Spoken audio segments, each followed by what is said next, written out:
Great number for Trivial Pursuit. But what I really want you to focus on is the number at the bottom of the slide.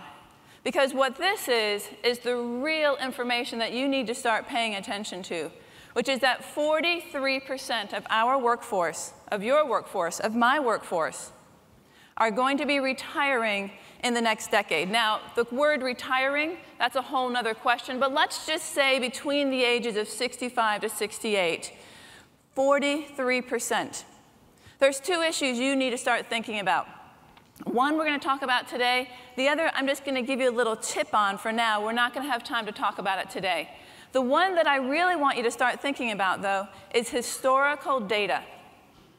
If 43% of your workforce, of my workforce, is going to be leaving in the next decade, where is that historical data that is in everybody's head going?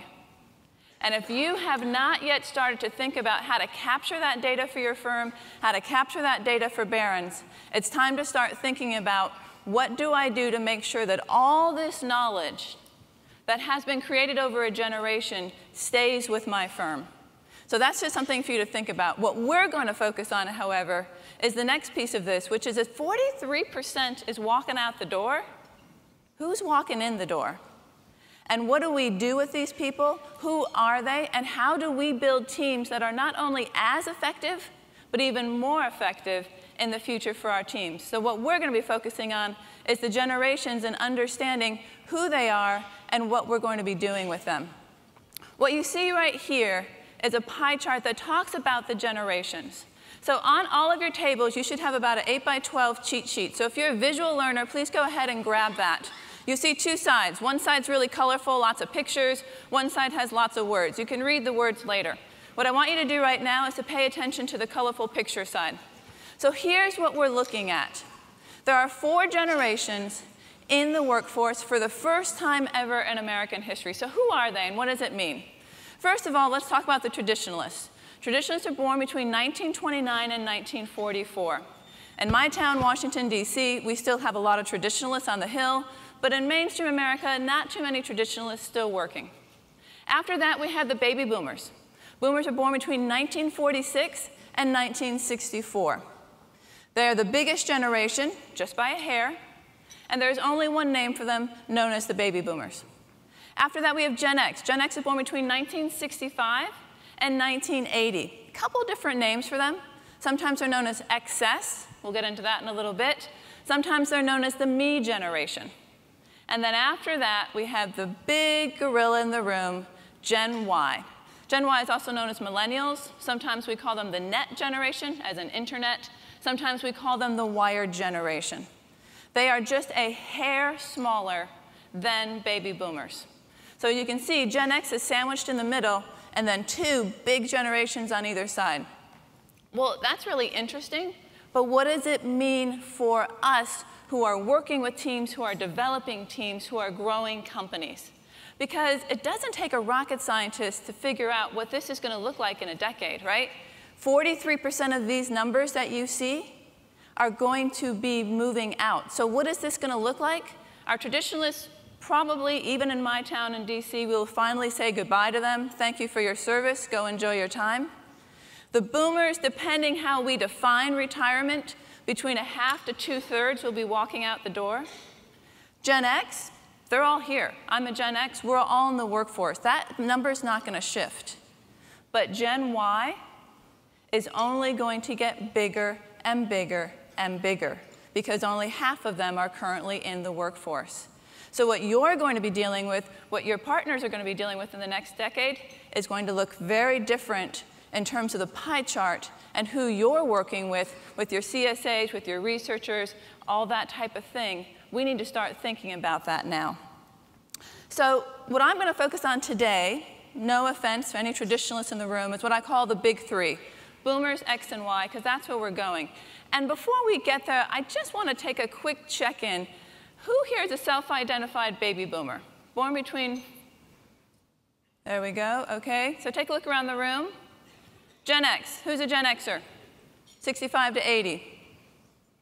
Interesting. And Gen Y? More than I expected. Excellent, great news. All right, so that's what you're seeing right now. That is pretty typical in corporate America.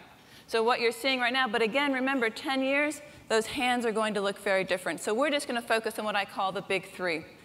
Right here, you see the actual population numbers. If you actually want to know, well, Ann, how big, what's the number of people? This is what you're seeing right here, which is why you can see the two biggest generations. We call them the bookend generations, because they bookend around the smaller generation. But let's get into the interesting stuff here. Let's talk about what does this all mean. So there's a lot of research that talks about the generations, and it says that there are three things that impact each cohort. And cohort's just a word for a group. And those three things that impact each generation are technological things, societal things, and political things. These are events that happened during each generation's time, during their formative years. So think 20s, late teens. There are certain events that happened in our American history that then sent a message to the cohort. And that message then created their own language, their own belief system, their own thoughts about what is appropriate work, inappropriate work, based on that. So what you're going to see right now is a little movie. You get to sit back, relax, enjoy your coffee. We're going to start with boomers and then go X to Y. We're going to go political, then technological, and then societal. And what this is you're going to see a number of images rolling over you very quickly. I will be talking at the same time, but not necessarily about what you see on the screen, so we will do a recap afterwards. However, I did want to say to you, especially for the Gen Y, that if you see something on the screen and you hear everybody else laughing and saying, oh, I remember that, oh, I remember that, and you have no idea what they're talking about, you might want to ask during break what it was, because these are fairly significant events. So let's start with baby boomers first. So what was going on in the baby boomer era between 1946 and 64 that shaped this generation? What was the message that they got from this generation? Well, first of all, it was a crazy time. It was a tumultuous time. We had Hawks versus Doves. We had Kent State. We had Vietnam. We had JFK assassination, Bobby Kennedy assassination, Martin Luther King assassination. And what did this generation do? The biggest generation there ever was. They said, we shall overcome. It sounds trite right now. It's like, isn't that a song, Ann? Okay, but it is a mantra for this generation. We, it's a we generation, it's a team generation. Very important to remember that when you're working with a boomer. Overcome. They will do whatever it takes to make sure that a solution is found. What was happening technology-wise? Man on the moon. Huge influence for this generation. This generation saw that they truly could do the impossible. And this generation still wants to do the impossible. What were they seeing for societal norms? What were the messages they were getting about what's appropriate, what's inappropriate? Sidney Poitier, Katharine Hepburn, guess who's coming to dinner? That was a big deal to see an African-American man with Katharine Hepburn. So as you start to think about this and you think, well, what shaped boomers and how do I work with boomers? How do I be more effective with boomers? You can start to see what shaped their psyche and therefore shaped their language and their belief system. It's not good or bad, it's not right or wrong, it just is. And if you want to be a more effective leader in your practice, if you want to understand this generation better, you need to understand where they're coming from. We're going to move on to Gen X now. So Gen X is born between 1965 and 1980. So think about it. What was going on during that period of our history? What was going on politically? No matter what your political beliefs, if you look at the research and you look at the media, we have gone from Camelot in the White House to a crook in the White House. We've gone from being a superpower to the Iran hostage crisis. We have gone from man on the moon to Challenger explosion. It's a very different time. Again, not good or bad, right or wrong, but very different. So this group of people who grew up during this time that we call Gen X got very different messages about what's appropriate, what's inappropriate, how do I behave. And you can start to see some of the things that shaped them during this time. When you think about technology, this is really where the fun starts to come in. Okay, for those of you who don't know, That is a music player. Okay? That is a computer. That's an answering machine. That's a photocopier. And yes, that's a phone. Okay? All of a sudden, technology is happening much faster than people realize, and the world is shifting. Now we have MTV. Now things are possible out there in Silicon Valley. All of a sudden, a whole new culture is starting to rise, and people are starting to think a little bit differently about, well, what does this mean for my future? What does this mean for organizational work? And how do I fit into all of this? So as you can see, this generation, raised very differently, thinks about things differently. Probably one of the biggest influences of this generation, divorce. All of a sudden, this generation goes from coming home, milk and cookies, mom in general was home, to before school daycare, after school daycare, latchkey kid. All those things shape this generation. And again, it's not good or bad, right or wrong, but when you sometimes think about someone you're working with and you think, what is up with Anne? Because I'm a Gen X, get to make fun of myself. It's not that Anne is trying to make your life miserable. It's that Anne comes from a different culture. And you need to understand that culture so that you can work better with them. And finally, let's go on to Gen Y. Okay, Gen Y, born between 1981 and 2001. So what shaped this generation? The second biggest generation, the generation that is going to come into full force very soon. What shaped them politically, societally, and with technology?